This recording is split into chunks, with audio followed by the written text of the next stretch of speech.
Yeah, my name is Max Coenen. I'm from the Leibniz University in Hanover in Germany, and I'm going to present our approach for computer vision-enabled automated concrete production control.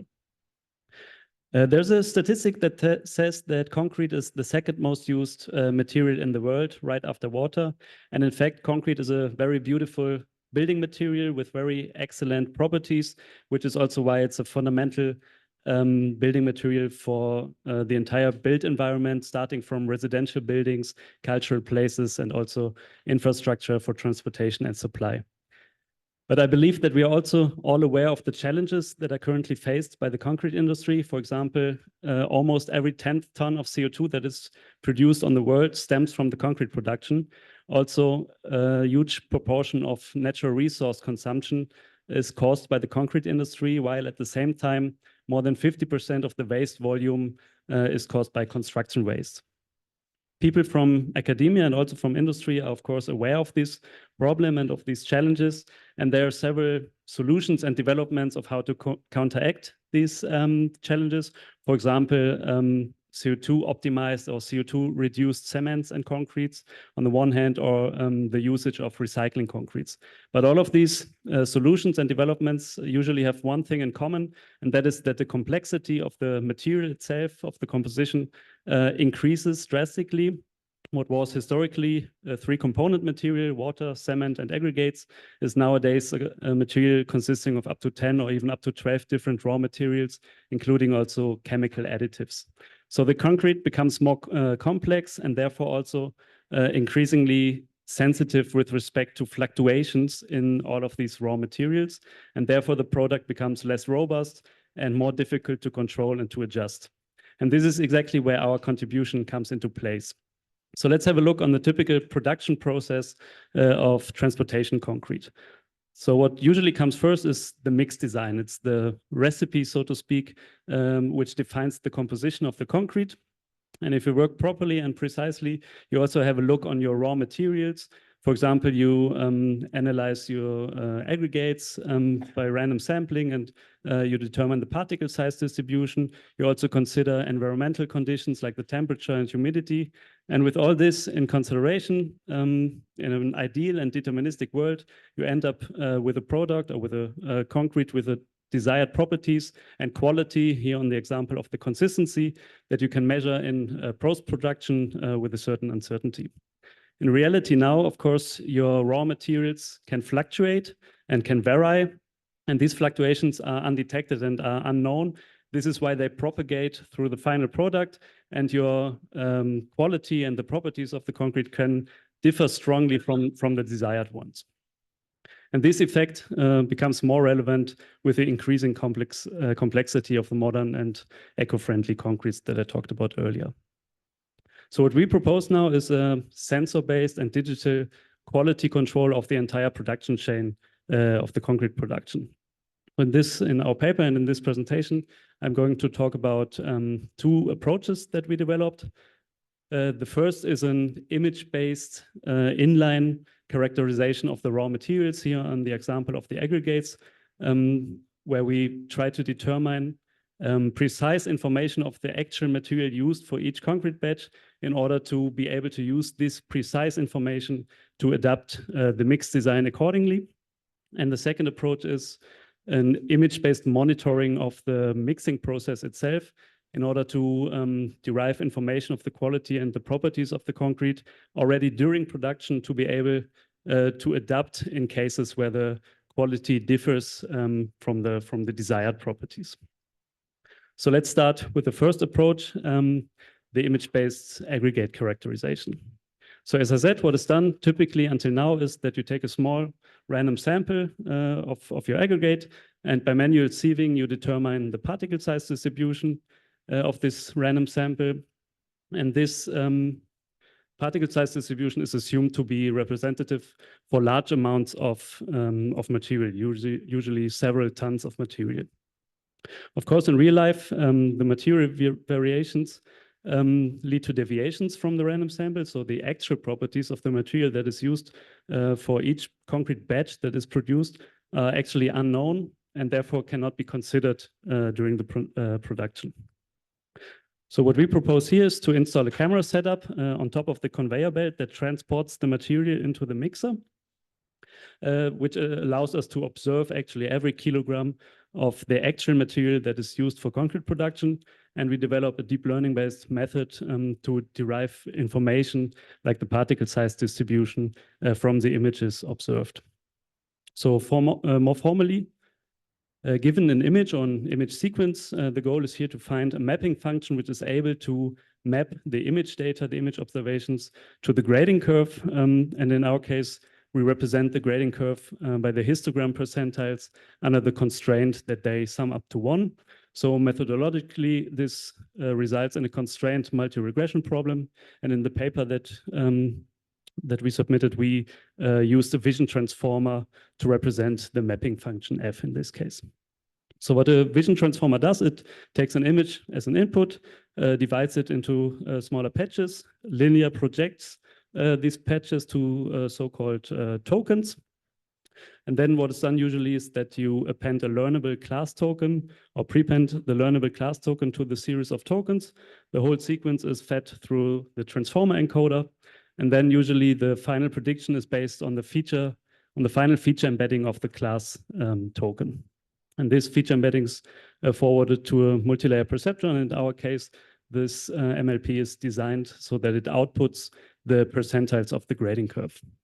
And for training, we used the Kullback-Leibler loss, which is a loss which can quantify differences between two probability distributions, the predicted one and the ground truth one.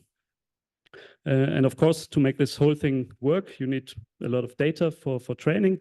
So we went to the lab and created a large data set, which we made publicly available under the QR code that you can see here. So more specifically, what we did was we created one data set covering the whole size spectrum of aggregates that is used typically for concrete production. So from 0 to 32 millimeters particle sizes. We synthetically generated different materials with different grading curves, so particle size distributions, acquired approximately 2,000 images with a resolution of 8 pixels per millimeter. And the same thing we did also for the fine fraction of aggregates, so the fraction from 0 to 2 millimeters. Again, we created different materials with different particle size distributions, acquired the images, and in this case, with a much higher resolution because we now only observe the very fine materials. So we chose a resolution of 35 pixels per millimeter. And with these data sets, we went and trained our method.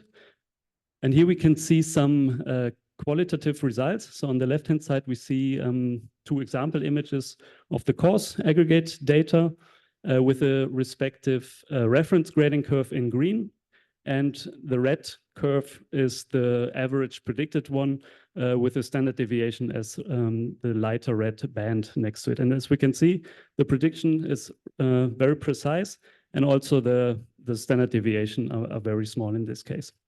For the fine aggregate, which we can see on the right-hand side, again, we are very confident with the results. We have a very precise prediction of the average grading curve, but the band of standard deviation is a little bit larger compared to the coarse aggregate here. What we see here is the cumulative histogram of absolute prediction errors, again, for both data sets. And what we can see for the coarse data, so this is the blue curve, we can see that 90% of all predictions have an absolute error of less than 4%. And for the fine aggregate data, the performance is comparably lower, but still we have 60% of all predictions which are below an error of 4% and 90% at least which are below 10%.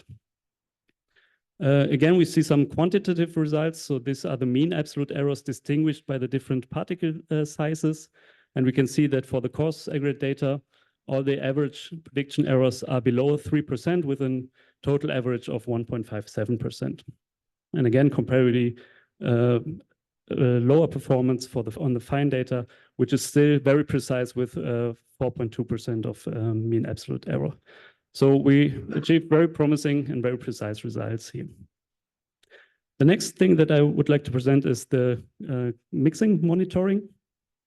So from fluid dynamics, we know that different materials with different rheological properties lead to different flow behavior. So what we try to solve here is the inverse problem.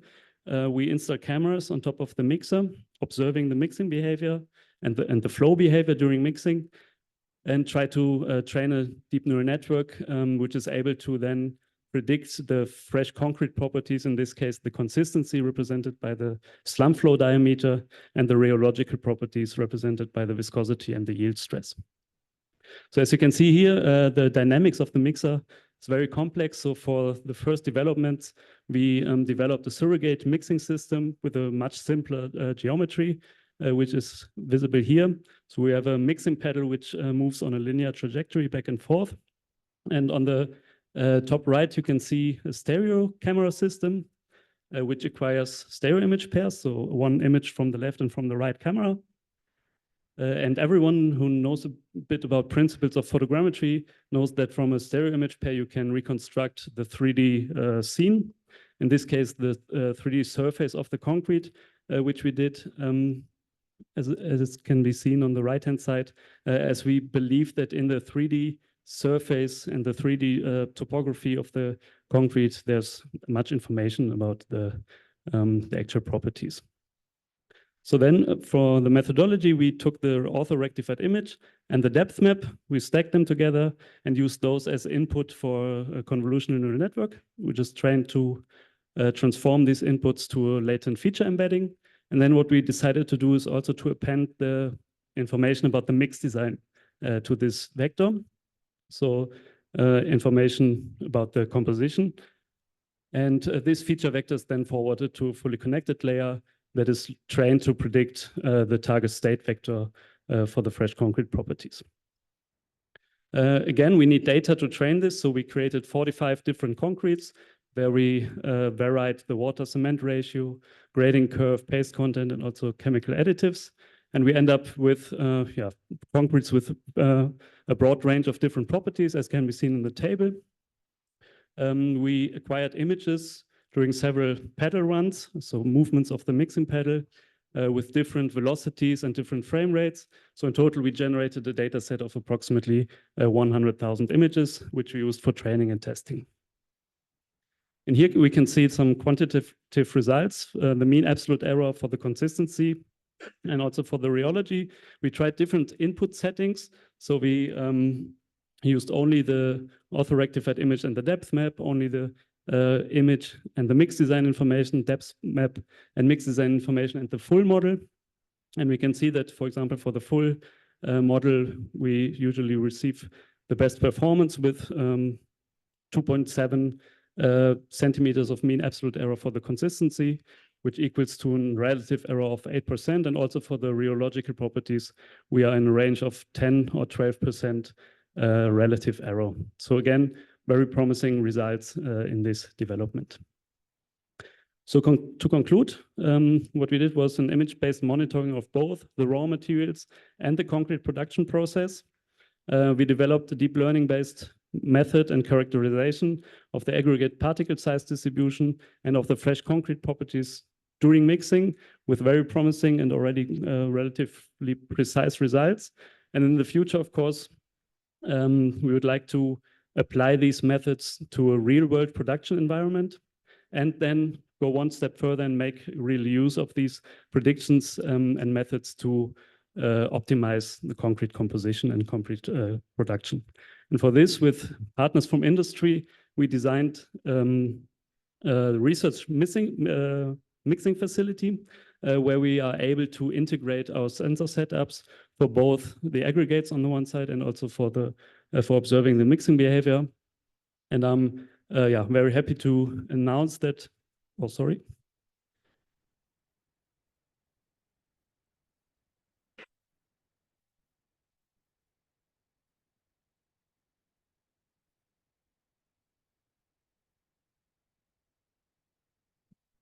I'm very happy to announce that since some month, we have this facility built up in our laboratories in Hanover. So we're now starting to adapt the methods and apply them in a real mixing facility and mixing environment and production environment.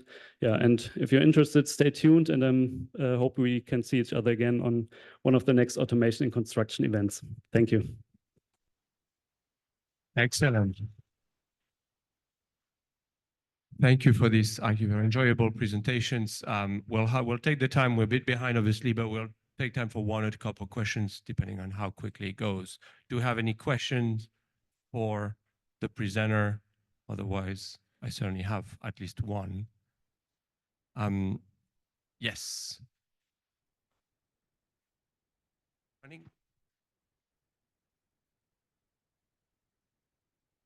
Thank you very much for your presentation. I'm Matsushita from University of Tokyo.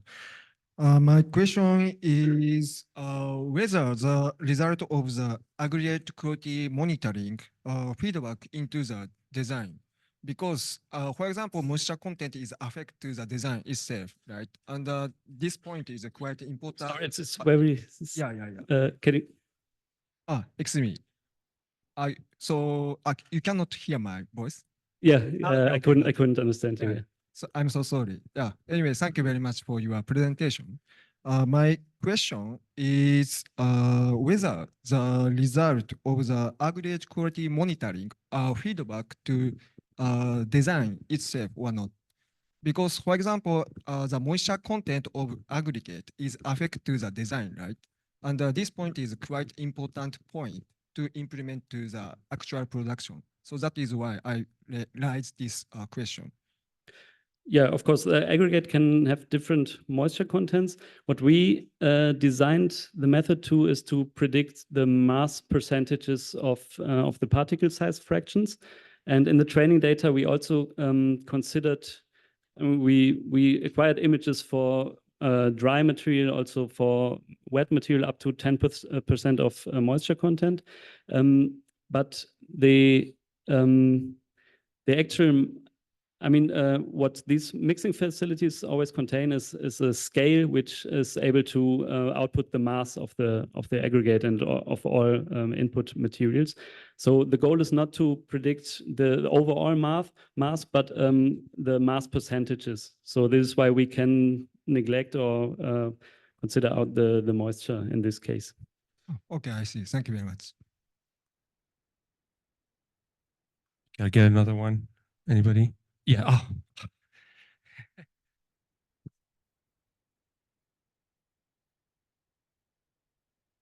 Hello, it's Léo Demont from the École des Ponts Paris Tech. Thank you very much for the nice presentation. So you did this experiment with the mixing, but in the different mixing system, you can have different shear rate, different mixing of the material. So do you think you will be like probing the material inside the mixer with a sort of probe based on the image you get with the IA, or will you like need to calibrate the IA for each mixer? Yeah, this is something that we need to figure out. What we are planning now, also in this facility, is to use a constant rotational speed for the first experiments, at least. The idea to go further could be that you obtain training data for different variants of rotational speed and feed the information about the rotational speed. Or also what these facilities usually do is they store the power consumption required for the mixing, and you feed this information as additional information also to the network so that it can learn to adapt to different settings of the mixer itself. Okay. Thank you. Yeah, excellent. Thank you very much, and thank you again, Max, for your excellent presentation. Thank you.